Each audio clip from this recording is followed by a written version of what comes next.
अस्सलाम वालेकुम बच्चों। बलिदान कहानी चल रही है और बलिदान कहानी का लास्ट क्वेश्चन मैं आज दे रहा हूँ। क्वेश्चन है, बलिदान कहानी के प्रमुख पात्र गिरधारी का चरित्र चित्रण कीजिए। यह बलिदान कहानी के आधार पर उसके नायक की चारित्रिक विशेषताओं का उल्लेख कीजिए। उत्तर है, प्रेमचंद द्वारा लिखित बलिदान कहानी का प्रमुख पात्र गिरधारी है। उसके पिता हरखू शक्कर के व्यापारी से परिस्थितिवश किसान बन जाते हैं। हरखू दीर्घ काल तक यानी लंबे समय तक अस्वस्थ रहकर परलोक सिधार जाता है। गिरधारी जमा पूंजी से उसकी अंत्येष्टि करता है यानी अंतिम संस्कार करता है। उसकी चारित्रिक विशेषताएं निम्नलिखित हैं। नंबर 1, सेवा भावना। सेवा भावना से युक्त गिरधारी में सेवा भावना विद्यमान है। अपने पिता के बीमार होने पर वह उनकी हर प्रकार से तीमारदारी करता है। कभी नीम के सींके पिलाता, कभी गुर्च का सत, कभी पूर्णा की जड़। इन सभी बातों से स्पष्ट होता है कि गिरधारी में सेवा भावना विद्यमान थी। अब आते हैं नेक्स्ट पेज पर। नंबर 2 है, आर्थिक अभाव से ग्रस्त। गिरधारी ने समस्त जमा पूंजी से अपने पिता की विधिवत अंत्येष्टि की थी। इस कारण से उसके सामने पर्याप्त आर्थिक संकट उत्पन्न हो गया। वह कई लोगों का कर्जदार हो गया और गांव के लोग उससे कटने लगे। नंबर 3, परिश्रमी और सत्यवादी। बलिदान कहानी का प्रमुख पात्र गिरधारी परिश्रमी और सत्यवादी है। उसके परिश्रमी होने का गुण लेखक के इस कथन से स्पष्ट होता है, खेत गिरधारी के जीवन के अंश हो गए थे। उनकी एक एक अंगुल भूमि उसके रक्त से रंगी हुई थी। उनका एक एक परमाणु उसके पसीने से तर हो गया था। ये लेखक ने ये जो सेंटेंस लिखा है, इससे साबित होता है कि वो परिश्रमी था।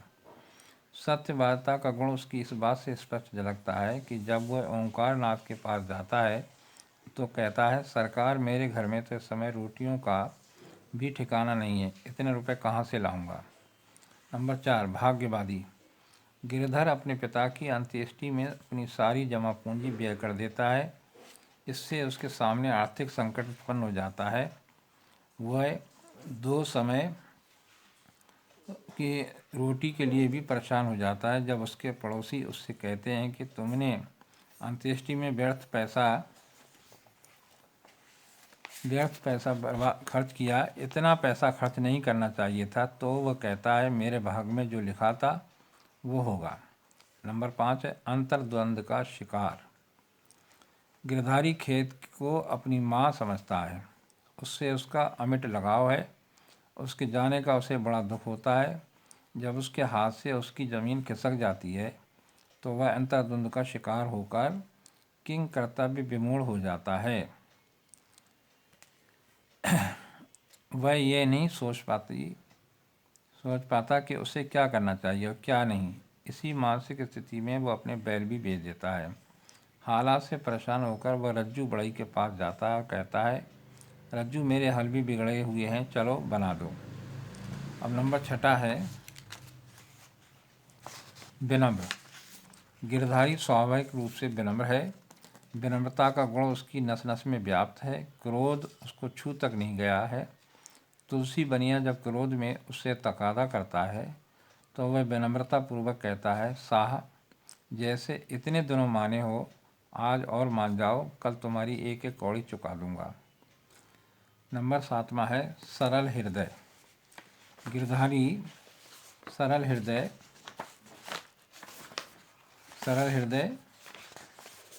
व्यक्त है।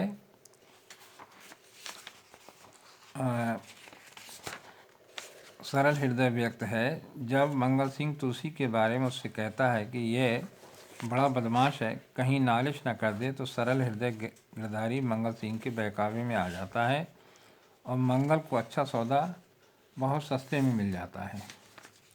अब आते हैं अगले पेज पर।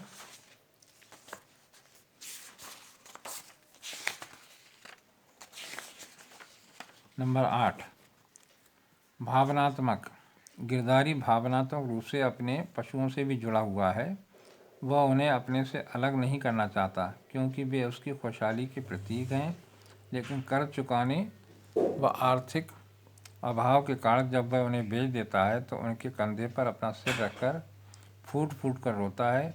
उपर्युक्त गुणों के आधार पर हम कह सकते हैं कि बलिदान कहानी के प्रमुख पात्र गिरधारी में सत्यता, विनम्रता, सरल हृदयता जैसे गुणों का समावेश है।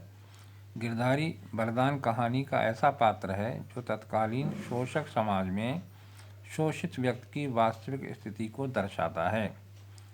यानी गिरधारी के पात्र से ये बात सामने आती है कि उस ज़माने में जो मजदूर तबका था वो किस तरीके से बड़े आदमियों के ज़रिए सताया जाता था, उनका शोषण किया जाता था। समय से हार कर वह कुचक्र का शिकार हो जाता है और प्राणांत कर लेता है, यानी इंतकाल हो जाता है उसका। पूरी कहानी गिरधारी के ही इर्द गिर्द घूमती रहती है। संपूर्ण कहानी में वह जीवित स्थिति में तो व्याप्त है ही, मृत होने के बाद भी छाया हुआ है। इसलिए उसे ही कहानी का नायक मानना समीचीन होगा। यही है गिरधारी का